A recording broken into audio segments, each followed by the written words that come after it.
What's up, pimps? It is Pone. Oh, that sounds cool. I like that intro. Pone, that's awesome. So anyways, what we have right here is I'm debuting a nice, what's that, 360, 720, 1080, I don't know my math higher than that. So we have a nice little rotating ballerina fucking display for you guys today, a nice little cute gameplay, where I cuddle up next to this guy right here with the spaz shotgun, and I grab his ass. Apparently he didn't like that. It's not a good way to pick up a dude nowadays. So he shotgunned me to the face, so typical men just fucking shot me down. So anyways, not to talk about my failures. We're going to go in here, we're going to talk about the CopyCat Nuke. The CopyCat Nuke is the process of getting yourself killed over and over and over again. It's a boring, repetitive process. And as you can tell, I can have fun with it. I'll run around, I'll chase guys, I'll get knifed, I'll stand still. I'll do 360, run out of ammo, spins and stuff. So I have a lot of fun while doing it. Now, the whole purpose is to get killed, copy a class, run it back on them, tactical nuke their faces in, and then feel like you did something amazing. I mean, it's not too difficult, seeing as how 90% of the people use the UMP-45, so odds are the gun I'm going to be using every time I try to do this is going to be the UMP-45. So, that's always a downfall. I mean, obviously I would have liked to have achieved this with something like the Scar H or something like that, but, I had to use what I was given. I'm going to deal with it. I'm not going to complain. It's what it is. So... Anyways, we're going to skip through that real quick. One thing that I noticed, if you guys are going to try to do this yourselves, is the CopyCat Nuke is somewhat easy if you can get it together and you can time it properly. I mean, I find it difficult, and the reason I did post this is because you have to deal with noob tubes a lot. So dealing with the frustration of worrying about noob tubes and issues like that, I decided to go ahead and take the one that I got. Holy shit. I'm sorry, guys. I am sick right now. That's what happens when you take two to the throat at one time. It's not a smart idea. My throat's like really, really swollen. Whatever she had, she gave to me, man. It's like fucking AIDS or something. I don't know. So you have to do what you're working with. So in between dealing with the stresses of Modern Warfare 2, I decided to go ahead and roll out with the UMP-45 instead of going for a more difficult one. Maybe I'll do one in the future when I get this new PC. I'll actually be able to play. My PVR is broken right now, which means I can't even do Modern Warfare 2. I can't record, therefore I'm not even going to bother playing it. At least Black Ops is theater mode, and I have a chance with that. So. That's where we stand with Modern Warfare 2 videos right now, so as soon as I get this PC, I'll be set, and hopefully I'll be able to find a way to buy, or here soon, buy Modern Warfare 2 or COD 4 and get you guys some cool gameplay with that. And, but anyways, guys, like I said, there's a good strategy when you come down to trying to do a CopyCat Nuke. Die 5 times in a row. If you die 4 times and you pick up like 2 kills and you die again, then you can copy somebody's class 1 time. So you get 1 entire shot. You have to run it back with that class. If not, you have to run around and die for another 4 or 5 times, which is a good 30 seconds to a minute sometimes.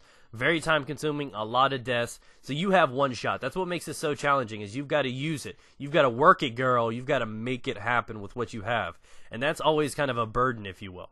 So, with that being said, you die 5 times, you get 2 shots. So if you die 5 times in a row and you're on that 6th life, you copy the death, and if that doesn't work out, you can copy the next person to kill you again. So you get 2 shots. So that's always a smart thing to do. So that's how I always suggest you guys doing it. I do happen to pick up it. I think a silenced UMP-45 is what I pick it up with. I have a couple close calls like right here. And I managed to make it happen, and I get in the chopper gunner. I called it in the gunner at the wrong place, especially seeing as how that's where I killed the last guy. But it's scrapyard, and knowing the fact that it takes a little while for the gunner to get in the base was a dumb idea to go ahead and do. But it turned out okay. But anyways, I wanted to talk to you guys about something. What was it I wanted to talk to you guys about? I don't even remember, guys. I don't even remember. Oh my god. Yeah, that's right, I remember. I wanted to talk to you guys about, like, childhood games. I was thinking about this last night, because sometimes I think about my topics when I'm laying in bed naked, touching myself, and this was definitely one of them I thought of. And what I was thinking of was like when you're a kid, you have those games you'd play, like lava or shark in the water or whatever the hell it is. Like, you put all the pillows on the floor and you have to jump from pillow to pillow. I don't know if it's just, it just might be me, but I knew a lot of kids did that when they were growing up. And so that was like games that you'd pick up, and there were other ones that you'd have fun with, like tag or freeze tag. But were there any that you like created? I know kids were really super creative, like you had to do this while touching your nose and grabbing your foot and punching an elephant, and we'd always make some creative games up. And I made up one time. I called it Unicorn Hole. And I know, right? It sounds so perverted, but it's not, guys. It's not. It's basically where you chase your friends around. You can do this now in, like, the dorms or something, college life. You run around, and it's basically like tag with a stick. And And you run around and you take a stick and you have to poke them in the butt. I know. It's an amazing game, guys. Try it out and do it. Next family reunion, get grandma to play. She'd like it. She could use it. So, that's what I wanted to talk to you guys about is those childhood games that you'd make up. And it all switched, too, because we used to make those games. We used to have fun, play in the yard, climb trees, do all the cool shit that people do now. But now the times have changed. Kids are doing nothing but playing video games and, smacking it to Maxim Magazine because, obviously they're not going to get away with, unless they've got cool dads or / uncles that give them, actual, like, Playboys and stuff like that. My uncle did one time. He tried to cover it up one time, which I've never even, needed anything like that. Who the fuck cares about magazines when you've got the internet? So it's like, he hooked me up one time. He made like this false bottom in this box. It was so clever.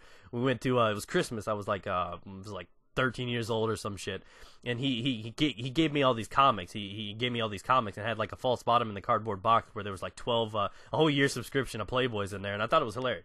So anyways, guys, let me know what you guys had as funny hobbies or cool games you guys did as a kid and get back to me, guys. So I hope you actually enjoyed the video. Do me a favor and like it up for the CopyCat Nuke, guys. Get it.